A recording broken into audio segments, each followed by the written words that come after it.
नमस्ते। उत्तर प्रदेश संस्कृत संस्थान की ओर से रघुवंश के द्वितीय सर्ग की पाठमाला में आप सबका स्वागत है। ये है मॉड्यूल संख्या 19, जिसमें हम पढ़ने वाले हैं श्लोक संख्या 35 एवं 36, 35 और 36। तो आइए 35वें श्लोक के उच्चारण से हम अपना अध्ययन प्रारंभ करते हैं। पहले मैं श्लोक का उच्चारण करती हूँ, आप लोग ध्यान से सुनिए। कैलासगौरं वृषमारुरुक्षोः पादार्पणानुग्रहपूतपृष्ठम् अवेहि मां किङ्करमष्टमूर्तेः कुम्भोदरं नाम निकुम्भमित्रम्। एक और बार।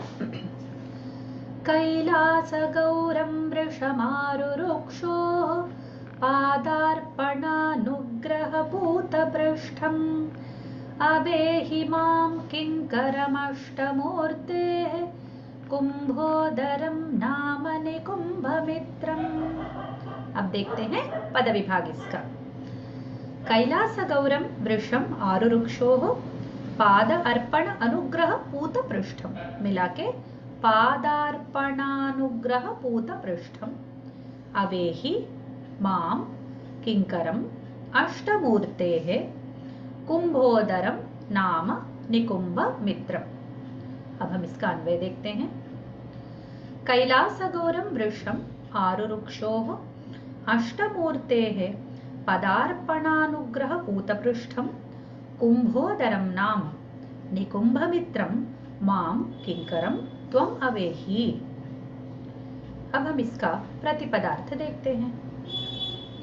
कैलास गौरम, कैलास पर्वत सदृशम धवल वर्ण, जो कैलास के समान गौर है। कैलास पर्वत बहुत ही श्वेत वर्ण का होता है और हिमालय में होता है, तो वो धवल वर्ण अर्थात श्वेत वर्ण का होता है। उस पर हिमालय है अर्थात उस पे बहुत सारा बर्फ जमा हुआ रहता है, इसीलिए वह धवल वर्ण का रहता है। वृषभ, वृषभम, तो ये कैलास गौरम जो शब्द है वो वृषभम का विशेषण है, वृषम का। आरुरुक्षोः, आरोढ़ुम इच्छतः, जो चढ़ना चाहता है उसका, ठीक है, चढ़ना चाहने वाले का, ऐसा अर्थ उसका आएगा। आरोढ़ुम इच्छतः, किसका? अष्टमूर्ते। ये अष्टमूर्ते शब्द का ये विशेषण है कि अष्टमूर्ति कौन है। अब देखते हैं। 8 मूर्तियां हैं जिसके, ठीक है, वो कौन है? शिव जी है। और 8 मूर्तियां कौन कौन सी हैं उनकी? पृथिव्यापस् तेजो वायुराकाश सूर्य चंद्र यज्ञ रूपस्य अष्टमूर्ति रूपस्य शिवस्य। अर्थात पृथ्वी, आपः अर्थात पृथ्वी तो धरती होती है, आपः अर्थात पानी होता है, तेजः अर्थात अग्नि होती है, वायु अर्थात पवन, आकाश अर्थात आसमान आकाश, सूर्य सूरज, चंद्र चांद, फिर यज्ञ मूर्ति यज्ञ रूप, ठीक है। यज्ञ अर्थात हम जो यज्ञ करते हैं, याग करते हैं अग्नि के उपासना में, वही, ठीक है। तो अष्टमूर्ति रूपस्य शिवस्य, तो यही 8 मूर्तियां हैं शिव के। ये बहुत प्रसिद्ध श्लोक है। कालिदास जी ने इस पर शाकुंतलम, अभिज्ञान शाकुंतलम में भी उन्होंने जो नांदी श्लोक होता है उसको इसी अष्टमूर्ति शिव को के बारे में बताते हुए ही उन्होंने श्लोक लिखा है, ठीक है। तो अष्टमूर्ते है शिवस्य। पादार्पणानुग्रह पूतपृष्ठम, पादस्य निक्षेपणं नाम अनुग्रहेण पवित्रीकृतं पृष्ठम यस्य। पादार्पण अर्थात पाद का अर्पण, पाद अर्थात पैर, पांव, उसका अर्पण अर्थात उसको रखना, उसका निक्षेपण पांव को रखना। इस नाम का, नाम अनुग्रहेण, इस नाम के अनुग्रह से, नाम अर्थात नाम नहीं जैसे मनुष्य का नाम, तो इस क्रिया, इस कार्य रूपी अनुग्रह से, अनुग्रह के द्वारा, पवित्रीकृतम पृष्ठम यस्य, जिसका पृष्ठ अर्थात पीठ पवित्र किया गया है, ठीक है। पांव रखना रूपी अनुग्रह के द्वारा पवित्र किया हुआ जिसका पीठ है। ठीक है, ये सिंह का विशेषण है। आगे जानेंगे इसके डिटेल्स। कुंभोदरम नाम विशेषम। कुंभोदर सिंह का नाम है कुंभोदर।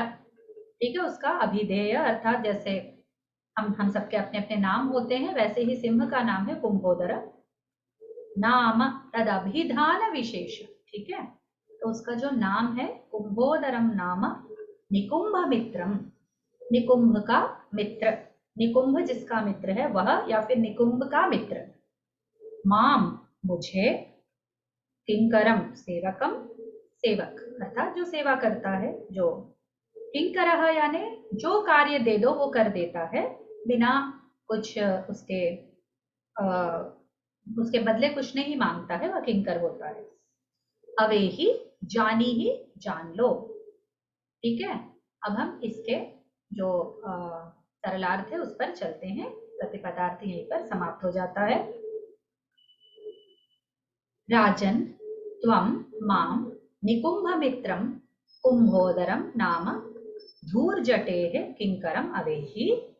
यदा शिवः कैलासमिव शुभ्रवर्णं वृषम् आरोढुम् इच्छति तदा मत्पृष्ठोपरि चरणं निधाय वृषम् आरोहति। ये कह रहे हैं कि हे राजा, कौन कह रहा है? ये सिंह कह रहा है। सिंह ने बात करना प्रारंभ किया। त्वं माम तुम मुझे, निकुंभ मित्रम निकुंभ का मित्र, ठीक है, कुंभोदर। जैसे किसी मित्र का नाम इसलिए बताते हैं क्योंकि प्रायः कुंभोदर इतना प्रसिद्ध नहीं है, पर निकुंभ प्रसिद्ध है। शिव किंकरों में, शिव सेवकों में निकुंभ का भी नाम आता है। तो कुंभोदर उसका दोस्त है, और कुंभोदर अधिक प्रसिद्ध नहीं है पर निकुंभ प्रसिद्ध है, तो प्राय उसका नाम ले रहा है। मैं निकुंभ का मित्र हूं, अर्थात तुम निकुंभ को जानते होगे, मैं उसी का मित्र हूं, ऐसा अपना परिचय बता रहा है। नाम धूर्जटे है किंकरम अवेहि। धूर्जटी शिव, ठीक है, जिसकी जटाएं होती है, और धूर्जटी शिव। किंकरम अवेहि, मुझे उसका सेवक जानो। यदा शिवः, जब शिवजी, कैलासमेव शुभ्रवर्ण, कैलास के समान शुभ्रवर्ण, शुभ्रवर्ण अर्थात श्वेतवर्ण, धवल वर्ण, जो बिल्कुल सफेद रंग होता है वो, उस रंग का वृषम आरोढ़ुम, उस रंग के जो बैल है, उनका बैल कौन है? नंदी है, नंदीश्वर को, नंदी महाराज को। आरोढ़ुम इच्छति, जब शिव जी उसको चढ़ना चाहते, कि नंदी पर चढ़ना चाहते हैं, तदा मत पृष्ठोपरि, तब वो मेरे पीठ पर, ठीक है, मेरे पीठ पर चरणम निधाय, पैर रखकर, वृषम आरोहति, वो बैल को चढ़ते। ठीक है, तो ऐसा मैं वो सिंह हूं जिसके पीठ पर पैर रखकर शिव वृषभ को चढ़ते हैं जब भी वो चढ़ना चाहते हैं। ठीक है, अब इसका फलितार्थ देखते हैं। अत्र सिंहः मानव स्वरेण स्वस्य परिचयं ददाति। तो पहली बार उसने बोलना शुरू किया है सिंह ने। ठीक है, वो बोल रहा है मानव स्वर में, मनुष्य के ध्वनि में, वो ऐसे शब्दों को प्रयुक्त करके बोल रहा, प्राय संस्कृत भाषा में ही बोल रहा होगा। ठीक है, अपना परिचय दे रहा है। सबसे पहले ये शिष्टाचार होता है, किसी से भी बात करने से पहले हम अपना परिचय देते हैं, तो सिंह भी अपना परिचय दे रहा है। सह शिवस्य सेवकः, वह बता रहा है कि वह शिव का सेवक है। तस्य नाम कुंभोदरः इति, उसका नाम कुंभोदर है। निकुंभ नामनः अन्यस्य सेवकस्य, निकुंभ नाम का जो दूसरा एक सेवक है उसका मित्र है। ठीक है, तो प्रसिद्धि के लिए बता रहा है कि भाई कोई सहायता मिल जाएगी, निकुंभ के नाम से राजा डर जाएगा, इस प्रकार का कुछ सोच के बता रहा होगा, पता नहीं। यदा शिवः कैलास पर्वत सदृशं गौरवर्णम वृषभम आरोढ़ुम इच्छति, जब शिवजी कैलास पर्वत के समान गौरवर्णम, तो एक सफेद श्वेत वर्ण के वृषभ को चढ़ना चाहते हैं, जब भी वो चाहते हैं, आरोढ़ुम इच्छति, तदा तब अस्य एव पृष्ठे पादौ निदधाति, इसी के पीठ पर वो अपने पैर को रखते हैं, निदधाति।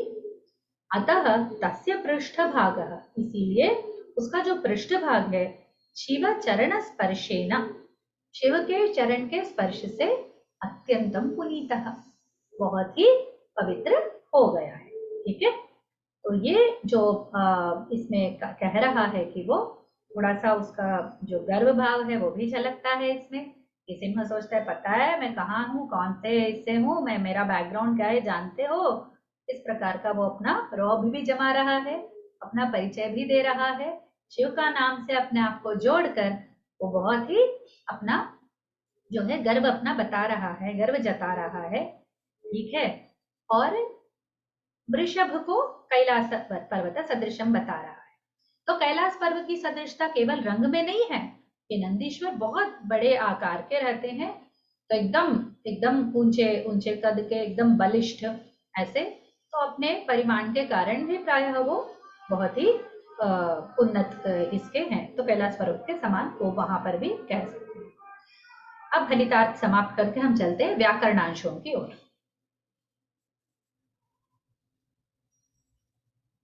पहले संधियों को देखते हैं।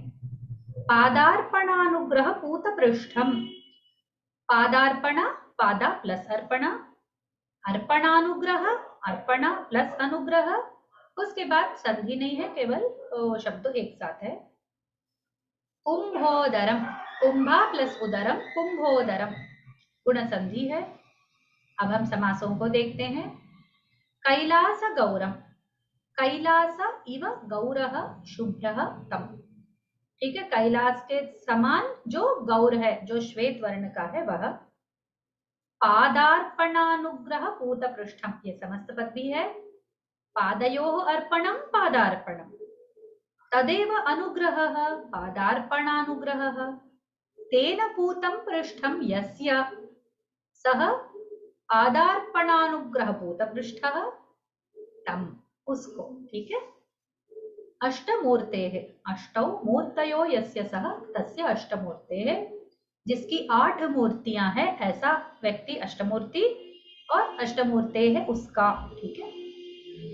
कुंभोदरम, कुंभ इव उदरम यस्य सः। ठीक है, कुंभ के समान जिसका उदर है वह, उदर अर्थात पेट। निकुंभ मित्रम, निकुंभस्य मित्रम, निकुंभः यस्य मित्रम। ठीक है। तम। अब हम व्याकरणांशों को समाप्त करके साहित्यादि विशेषों को देखते हैं। सिंहस्य न केवलं मानवस्वरत्वं ततश्च शिवकिंकरत्वं अलौकिकत्वम् अत्र प्रस्तूयते। ठीक है, वो बहुत ही उच्च कोटि का सिंह है, सामान्य सिंह नहीं है।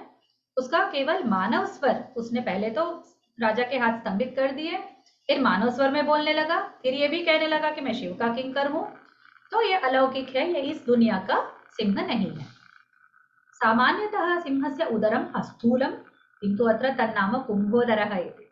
सामान्य रूप से सिंह क्या होता है, उसका जो पेट होता है वो बहुत ही अंदर खींच के होता है, कितना भी खाए वो सिकुड़ के रहता है, एकदम स्थूल नहीं रहता है, उसका पेट है स्पेशल। तो ये यहाँ पर बोलता है कुंभोदर उसका नाम है। कुंभ अर्थात घड़ा, घड़ा और उदर, उदर अर्थात पेट, तो घड़े के समान जिसका उदर है। तो घड़ा तो एकदम राउंड होता है, बहुत बड़ा होता है, तो इसका ये सिंह का नाम ही कुछ अलग है। ठीक है। फिर वृषभस्य वर्णः गौरः इति अत्र ज्ञायते, यहाँ से पता चलता है कि जो वृषभ का वर्ण है, जो उस नंदीश्वर का जो रंग है वो है गौर वर्ण अर्थात श्वेत वर्ण। ठीक है, बैल का। वृषभम आरोढ़ इच्छतः शिवस्य पादः तस्य पृष्ठे निधीयते इति सिंहस्य महत्व। सिंह का बड़प्पन क्या है कि शिव जब भी उस वृषभ को चढ़ना चाहते हैं तो इस सिंह के ऊपर पैर रखकर वो चढ़ते हैं। ठीक है, इस प्रकार 35वां श्लोक समाप्त हो जाता है और हम चलते हैं 36वें श्लोक की ओर। पहले मूल श्लोक का पाठ करती हूँ। ठीक है, आप सुनिएगा उच्चारण पर ध्यान देते हुए। अमुं पुरः पश्यसि देवदारुं पुत्रीकृतोऽसौ वृषभध्वजेन, यो हेमकुम्भस्तननिःसृतानां स्कन्दस्य मातुः पयसां रसज्ञः। एक और बार। अमुं पुरः पश्यसि देवदारुं पुत्रीकृतोऽसौ वृषभध्वजेन, यो हेमकुम्भस्तननिःसृतानां स्कंदस्य मातुः पयसां रसज्ञः। अब इसके पद विभाग को देखते हैं।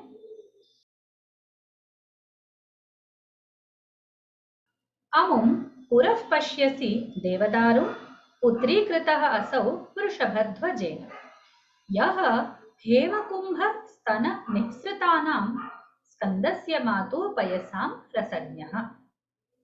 अब हम इसका अन्वय देखते हैं।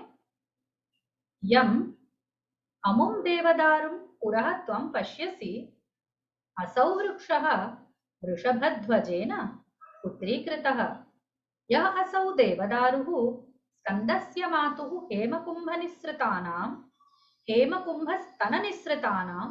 पयसां रसज्ञः अस्ति। अब हम इसके प्रतिपदार्थों पर ध्यान देते हैं। अमुं देवदारु एनं देवदारु नामकं वृक्षं पुरः पुरतः इस देवदारु नाम के वृक्ष को अपने आगे, ठीक है। एनम अर्थात इसको, देवदारु इसका नाम है, वृक्ष का नाम है। जैसे आम का वृक्ष, आम का पेड़ होता है, नारियल का पेड़ होता है, वैसे देवदारु नाम का एक पेड़ होता है। पुरतः अपने आंखों के आगे, पश्यसि ईक्ष से देख रहे हो, असौ यह पेड़, वृषभध्वजेन शिवेन। तो वृषभध्वज शब्द का तो अर्थ शिव है, पर उसका अर्थ देखते हैं। वृषभ अर्थात बैल, ध्वज अर्थात ध्वज। तो वृषभ जिसके ध्वज पर अंकित है, यानी वृषभ को उसने ध्वज नहीं बनाया, अपने ध्वज पर जो अंक रहता है, जो एक चित्र रहता है, वो वृषभ है। तो ये वृषभ केतनः, वृषभ ध्वजः, वृषध्वजः, ये सब शब्द शिव जी के लिए प्रयुक्त होते हैं। पुत्रीकृतः, पुत्रवत स्वीकृतः, उसने पुत्र के समान उसको स्वीकृत किया। यह असौ देवदारु, ये जो है वो देवदारु को बोल रहा है। तो पुत्र के समान स्वीकार किया हुआ है ये देवदारु, ठीक है।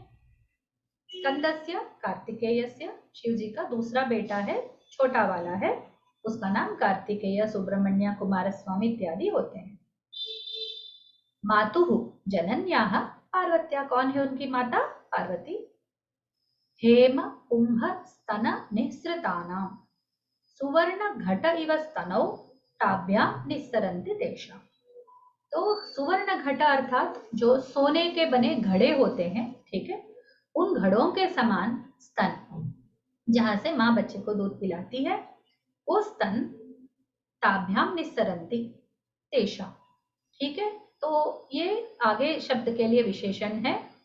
ये आगे का शब्द है पयसाम दुग्धानाम, ठीक है, और जलानाम भी। पयस शब्द का अर्थ जल भी होता है, और वो आगे हम लोग जानेंगे कि कैसे। तो जो सोने के घड़े हैं उसके समान इनके स्तन है, अर्थात जैसे घड़े से पानी निकलता है वैसे इनके स्तनों से दूध निकलता है, इस प्रकार। तो इसीलिए तुलना की गई है। पयसाम दुग्धानाम, दूध के, रसज्ञः, रसम जानाति यह स्वादज्ञः, रसम अर्थात स्वाद, स्वाद, ठीक है। तो उसको जानाति, जो जानता है, मतलब उसको स्वाद पता है, उस माँ के दूध का जो स्वाद है वो पता है उसको, ऐसा करके बता रहा है, रसम जानाति। और प्रतिपदार्थी इस प्रकार समाप्त हो जाता है। हम देखते हैं सरलार्थ को। यह असौ देवदारु वृक्षः तवाग्रे वर्तते, ये जो देवदारु वृक्ष तुम्हारे सामने है, वह असौ शिवेन पुत्रत्वेन स्वीकृतः, यह शिव जी के द्वारा पुत्र के रूप में स्वीकार किया गया है। भवान्या अयं तरुः सुवर्ण घटस्तन निर्गतेन पयसा कार्तिकेयः इव संवर्धितः, यह जो वृक्ष है वह भवान्या, भवानी यानी पार्वती के द्वारा, अयं तरुः, यह वृक्ष, सुवर्ण घट स्तन निर्गतेन, तो उनके जो हेम कुंभ के समान यानी सोने के घड़े के समान जिनके स्तन भाग है, वहां से निकला हुआ पयसा, दूध से, कार्तिकेयः इव संवर्धितः। तो इसकी विशेषता क्या है इस वृक्ष की, कि वो कार्तिकेय यानी पुत्र है, शिव जी का, पार्वती का पुत्र है, तो दोनों के पुत्र के समान वह संवर्धित, ठीक है, वह बड़ा किया गया है। अब हम फलितार्थ देखते हैं। सिंहः स्वपरिचयं स्वकार्यं च वदति, सिंह जो है अपना परिचय बता रहा है, अपना कार्य भी बता रहा है परिचय के साथ साथ। यहाँ पर देवदारु वृक्षः कश्चन शिवेन शिवया च स्वपुत्रः इव मन्यते। जो देवदारु वृक्ष है वह शिव के द्वारा और शिवा यानी पार्वती के द्वारा अपने पुत्र के जैसा वो माना गया है। कार्तिकेयेन सह पार्वती अस्यापि सिंचनम करोति। ठीक है, कार्तिकेय को दूध पिलाती है और पेड़ को पानी पिलाती है, तो वो शब्द है पयसा। ठीक है, पयः शब्द सकारांत है और ये संस्कृत में दूध भी बताता है, पानी भी बताता है। हिंदी में तो हम दो शब्द अलग प्रयोग करते हैं, ठीक है, दूध और पानी, और संस्कृत में एक ही है। अतः यह यहाँ पर पयसाम अर्थात कार्तिकेय के पक्ष में दूध है, पेड़ के पक्ष में पानी है। ठीक है, कार्तिकेयः यथा पार्वत्याः दुग्धम पिबति।